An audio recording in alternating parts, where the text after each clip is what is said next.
What's something that society generally accepts as normal, but when you think about it, is actually very strange? We store our dead. We line them up in neat little rows, in neat little boxes, where it's cool. Why the hell do we store our dead? In case we need them later, obviously. I like how in the end of Goatee, knowing they are about to be attacked by a creature who can raise the dead, they choose to lock themselves in the crypt, where hundreds of years of dead are stored. Honestly, when you think about how most foods must have been discovered, it's remarkable how we were able to eat anything. Take olives for example. Raw, they're extremely bitter and almost completely inedible, yet someone was like, you know what this needs? To be soaked in brine for days first. I mean, how many things did that guy put in brine first before he landed on olives? Or bread? It was discovered in Egypt in 8000 BC because they were brewing beer.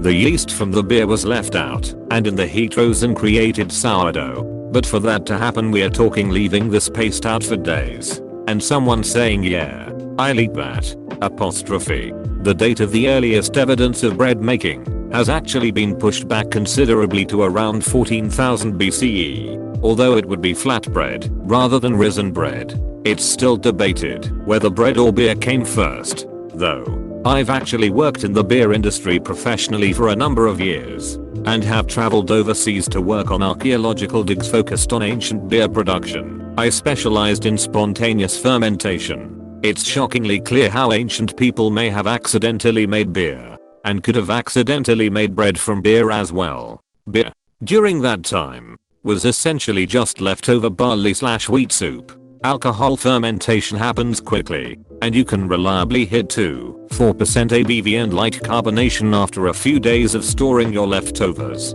Additionally, considering all these beers were closer to porridge than what we think of as beer today, the leftover ingredients would, at minimum, have been a mixture of coarse whole grain flour, yeast, and bacteria. Dump that out of the beer container into another container in the sun and you have risen dough. Leave it for a bit, and it'll bake into a loaf. Dump it onto a sun-heated stone and you have risen flatbread. This won't take days. It would take hours on its own. Minutes if you have someone cooking it over fire. Our standards of food today, and our degree of separation from preparation, make the idea of discovering these kinds of things unbelievable. But in reality, nature does a lot of the heavy lifting for us. When I was a kid, I really wanted to get into archaeology. And after my time professionally brewing, I'm curious how you go about telling specifics of what plants they had in what containers, and for what purpose time. I'm also curious, how did you get into this field? The garter ceremony of any wedding, like, here, let me remove this band signifying your virginity with my teeth. Meanwhile your grandfather cheers on in the background. Wait, what? I've never heard of this. The whole story is even stranger. It comes from the tradition of marriage being pretty much basically how to socially enable procreation.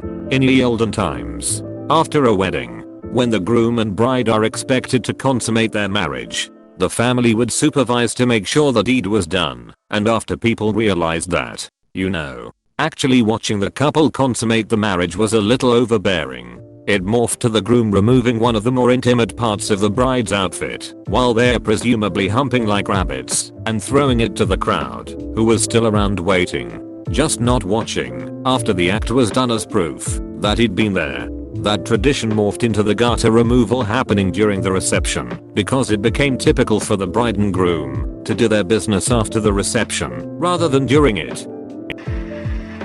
The fact that a lot of people wear ties. It's just a piece of cloth tied around your neck, just in case we want to hang. Belts also help with that. Guy slowly rotating from a branch by his pants. Well, this was stupid. Apostrophe. When parents and grandparents meet a long-term significant other and start saying, give me grandchildren, it's basically saying, have lots of sex with my child. Just weird to me. Oh man. I remember mine and my husband's wedding day. His dad went up to him at the end of the night, shook his hand, then put his hand on my husband's shoulder and said, don't stop at one. Except he wasn't talking about children. He was talking about the big O. That sounds like good fatherly advice. Honey, it's regurgitated nectar from an insect. but it's really good insect vomit. I love bee vomit in my morning bean extract. Beach attire. Everyone at the beach is essentially hanging out in their underwear. Some wearing less publicly than what they'd normally wear, hidden away under clothes for the sake of decency. As long as there's sand and water, it's totally cool to walk around in brightly colored undies. As a kid I was always completely baffled at my mum's reactions. She would freak out and act all disgusted with underwear ads or actresses in underwear in movies/TV. But swimsuits? Unless it was the stringiest of string bikinis. Not a peep. Didn't care. All she really accomplished was giving me a swimsuit fetish. //// Do you agree that we should rename all water parks to lines and sexual frustration? The aesthetic pleasure we get from looking at large bodies of water and huge lumps of rock and dirt. And fire. When parents make their kids kiss people. Yes, I find it strange you would teach your children to kiss someone simply because they have been asked and not let them have their boundaries. I'm glad my parents didn't make me do that. When I was a little kid, I hated affection of any kind from anyone except my parents. Lol. Spending hundreds or even thousands of dollars on a wedding dress that will only be worn once, while the groom rents a tuxedo and returns it after the wedding. Why the difference? I'm buying my tux. However, a tux can be worn again and it not be weird. Therefore I do agree with the sentiment of your comment. Yeah, that's really weird. Traditionally you rent the tux, even though it can be reused for other formal events. But you buy the dress, even though it only gets worn for the wedding and never again. So odd. Clapping, you're effectively hitting your hand over and over to congratulate someone, yet if I hit any other part of my body it's weird. Just picture someone getting up and slapping their stomach repeatedly after a play or concert. Just slap yourself in the face repeatedly. Playing hard to get. You have to fake disinterest to make someone interested. What?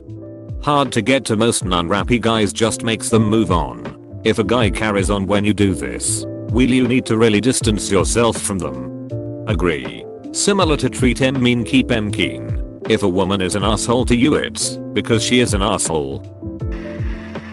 Up until now I was alone, but buffets like Golden Corral. The amount of bacteria and germs exchanged in these places has always appalled me. But I think a few more people care now. Okay, but it's so good, also gotta build up my immune system one way or another. Sending money using paper checks. I know before the internet it may have been practical, but businesses expect me to just send a physical piece of paper that has my full bank account, routing number, along with my full name and address all in unencrypted plain text through the mail. There is literally no security on checks. It's insane, and I hope the acceptability of using them wanes as new generations grow up. Or using checks at the store. So do I just hand you this piece of paper and I can have all of these groceries and bottles of alcohol? No questions asked, no names taken? That the average wedding cost is so high, like $35,000 for one day, and most of that money is spent on the party and not the ceremony. My siblings had their weddings for about $5,000 and $15,000 respectively, and they were still really nice events. I can't imagine how normal, not rich, people spend $35,000 on average. Imagine if circumcision never existed and was first proposed today. How many men would be signing up? How many parents would be doing it to their newborn sons? They'd think it was crazy.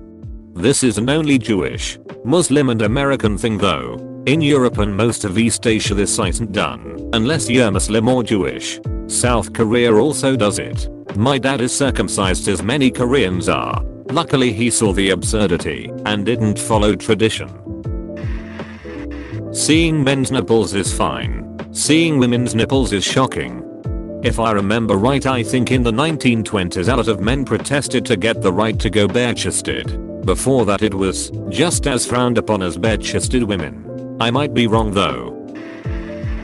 That our most comfortable clothing is not socially acceptable to wear out on a daily basis. Literally the only thing that is keeping us as a group from pajama level comfort at work and school daily is groupthink that it signals laziness and lack of self-respect. I dress nice for work. I do my makeup and make sure my clothes are clean and I look presentable and I enjoy it. You know what I enjoy more?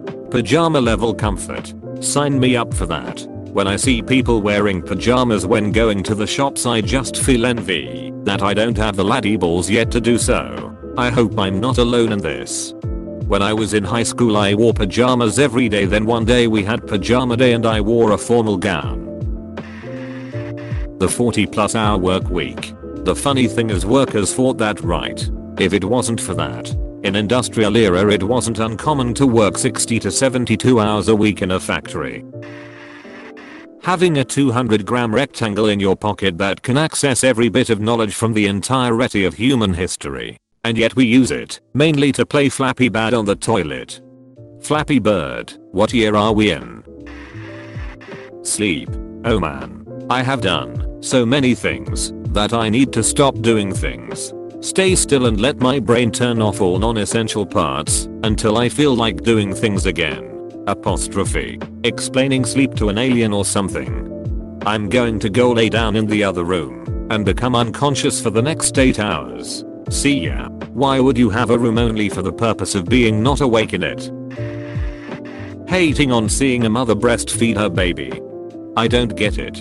Why do people frown on this? Because male nipples are fine but female nipples are bad, apparently. How alcohol is globally accepted. If you change alcohol for liquid drug it becomes kinda weird. Examples. At the restaurant, the waiter asked us what kind of liquid drug we would like before our meal. At 16 my dad offered me my first liquid drug. When you receive guests, it's courtesy to offer them some liquid drug. Eric Weinstein made a good point about this. The weird phrase drugs and alcohol doesn't make sense. Alcohol is a drug. It's all just drugs. When he's having people over for some wine he'll ask if they prefer red drugs or white drugs. If you invite me into your home and say would you like some white drugs and come back with white wine, I'm gonna be pretty disappointed. Hey, thanks for watching and don't forget to subscribe for more daily Reddit videos.